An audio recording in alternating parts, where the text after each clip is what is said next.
윤석열 정권의 대일 굴욕 외교 진상을 밝히기 위해서 국회가 강력한 조치에 나서야 합니다. 우리 민주당은 가능한 모든 수단을 동원해서 망국적 야합에 대한 엄중한 책임을 묻겠습니다. 너덜너덜해진 방탄조끼를 반일모리로 꿰매어서 당 대표의 범죄 혐의에 대한 비난의 여론을 잠재우고자 하는 의도로 보입니다.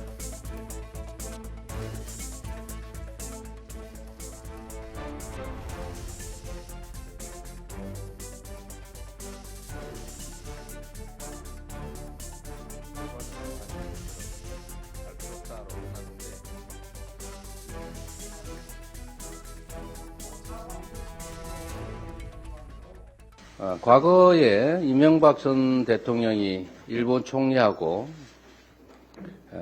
총리회담, 정상회담을 하면서 일본 교과서의 독도를 일본 땅이라고 쓸 것이냐 말 것이냐의 논의가 있었다. 일본 측이 교과서에 게재하겠다고 하니까 이명박 대통령이 지금은 곤란하다. 기다려달라. 라고 말했다는 게 이제 요미우리 신문에 보도된 바가 있습니다. 그건 사실 그 말의 의미가 어떤 건지는 여러분도 잘 아실 겁니다. 용인을 한 것이죠. 이에 대해서 일본 정부도 한국 정부도 누구도 긍정도 부정도 안 하고 한국 정부는 그런 일이 없다 이렇게 말을 했는데 결국 이게 요미우리에 그렇다면 허위보도 아니냐라는 그런 소송이 있었습니다. 결과는 아시는 것처럼 알 수 없다로 끝났는데 이번에 한일 정상회담 관련해서 대체 정상 간에 무슨 대화를 했느냐, 어떤 의제를 놓고 회담을 했느냐를 가지고 또 논란이 벌어지고 있습니다. 강제동원 배상, 지소미아, WTO 제소 취소 외에 독도 영유권, 그리고 위안부, 후쿠시마 수산물 수입 금지 문제까지 정상회담 테이블에 올랐다는 그런 얘기가 있습니다. 일본 관방장관은 이를 인정했습니다. 그런데 우리 정부의 태도는 오락가락입니다. 전체적으로 보건대 사실일 가능성이 높아 보입니다. 사실이라면 충격적인 일입니다.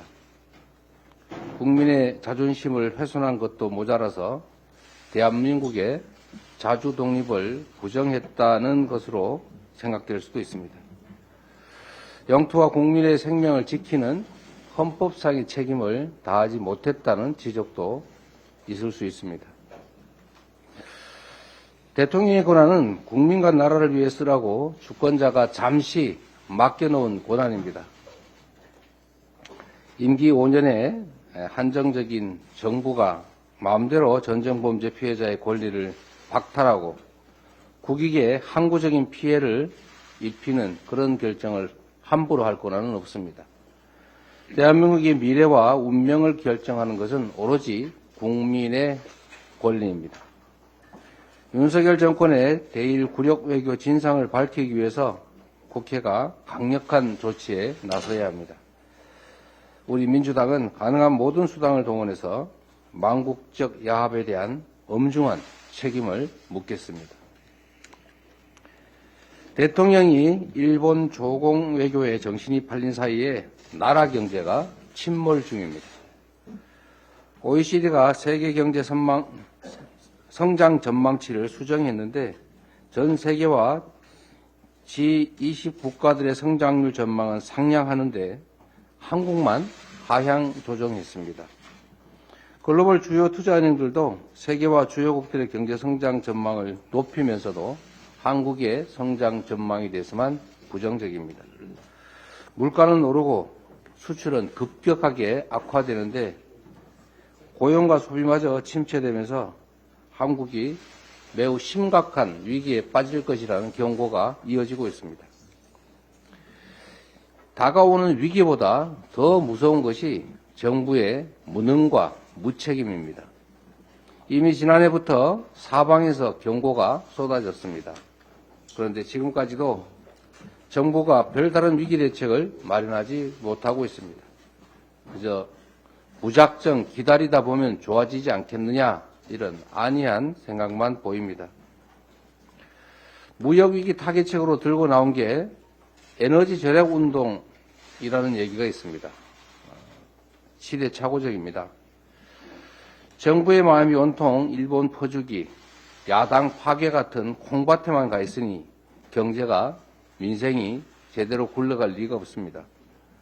거듭 강조하지만 국정의 중심에 국민의 삶을 두고 정권의 명운을 민생 경제에 걸어야 합니다. 주 69시간 노동계약 같은 엉터리 정책 이제 그만하고 민생 고통에 일말의 책임이라도 느끼기 바랍니다. 과거가 아니라 미래로 가야 합니다. 이상입니다. 어제 우리 당의 신임 지도부와 정부와 대통령실이 첫 번째 고위당정 협의를 가졌습니다. 민심 우선, 민생 우선 원칙하에 앞으로 당과 정부, 대통령실이 호흡을 맞춰서 보다 긴밀하게 협의하도록 하겠습니다. 형식적인 부처 현안 협의가 아니라 국민의 삶과 밀접한 안건이 심도 깊게 논의되도록 당이 정책 주도권을 가지고 임하겠다는 말씀을 드립니다. 민심의 목소리 그대로 전달하면서 정책이 발표되기 이전에 당과 충분한 논의가 진행되도록 해야 한다는 당부를 드렸습니다. 국익과 안보까지도 방탄의 도구로 활용하는 민주당에 대하여 말씀드리겠습니다. 한일 관계 정상화를 두고 민주당의 거짓 선동과 극은 편가르기가 금도를 넘고 있습니다. 망국적 야합이라는 억지 주장을 펼치며 거리로 나가 대통령의 국익 행보에 비난을 퍼붓는 데 혈안이 되어 있습니다. 일본의 하수인이라느니 전쟁의 화약고라느니 하는 등 말도 안 되는 헛소리를 내지르고 있습니다. 작금의 민주당 행태를 보면 민주당에게 반일은 국익을 위한 것이 아니라 국내 정치용 불쏘시개로서는 소재거리가 아닌가 하는 생각이 듭니다. 닥치고 반일파리가 민주당의 마르지 않는 지지 화수분이라도 되는 모양입니다. 노무현 대통령은 2007년에 국민 세금으로 조성된 국가재정으로 징용 피해자에게 보상금을 대위 지급하도록 법률까지 제정했습니다. 민주당 논리대로라면 노무현 대통령은 일본의 하수인이라도 되는 것인가요? 노무현 대통령이 하면 애국이고 윤석열 대통령이 하면 굴욕이라는 해괴망측한 민주당의 주장은 전형적인 내로남불입니다. 민주당은 무엇이 국민과 미래를 위한 올바른 방향인지는 고민하지 않고 그저 한일관계 정상화를 정쟁으로 키워서 국내 정치, 당내 정치에 이용하려는 의도만 가득합니다. 너덜너덜해진 방탄조끼를 바닐머리로 꿰매어서 흔들리는 리더십을 다시 잡고 당 대표의 범죄 혐의에 대한 비난의 여론을 잠재우고자 하는 의도로 보입니다. 국익과 안보까지 방탄의 도구로 사용하는 민주당이야말로 망국의 장본인이 아닌지 되묻고 싶습니다. 고차 방정식 수준으로 꼬여버린 한일관계로 최근 3년간 잃어버린 경제 효과가 20조 원에 달한다는 보도가 있었습니다. 한일 관계 정상화가 늦어지는 순간 우리의 경제적 손실은 눈덩이처럼 커질 것이 자명한데도 과거 민주당 정권처럼 방치만 하는 것은 올바른 지도자의 자세가 아닙니다. 글로벌 경제 위기 상황에서 양국 간 수출과 투자를 복원하는 것은 더 이상 늦출 수 없는 숙제입니다. 프랑스에서 마크롱 대통령이 미래 세대를 살리기 위한 결단으로 연금 개혁안을 통과시키는 데 있어서 심지어 프랑스의 야당 중에서 일부마저도 찬성을 했다는 뉴스를 보면서 신선한 충격을 받았습니다. 모름지기 적어도 대통령이 되겠다는 국가 지도자라면 당장의 눈앞의 당리당략에 집착하는 어리석음을 버리고 나라의 미래를 위한 결단을 할 줄 알아야 할 것입니다. 우리 당은 민주당의 당리당략적 반일 선동을 초월하여서 미래를 위한 결단, 경제와 안보를 위한 결단으로 국익 극대화를 위한 외교 정상화에 박차를 가하겠습니다. 반면에 일본도 과거보다 더 진전된 자세와 진정성을 가지고 침탈의 과거사를 청산하는 일에 책임감 있게 협조해야 할 것입니다. 독일의 참여 모습은 독일이 세계 속에서 도덕적 선진 국가로 인정받는 주요 기반이 되고 있음을 상기시켜 드립니다. 국회의원 정수는 절대 정원시키지 않겠습니다.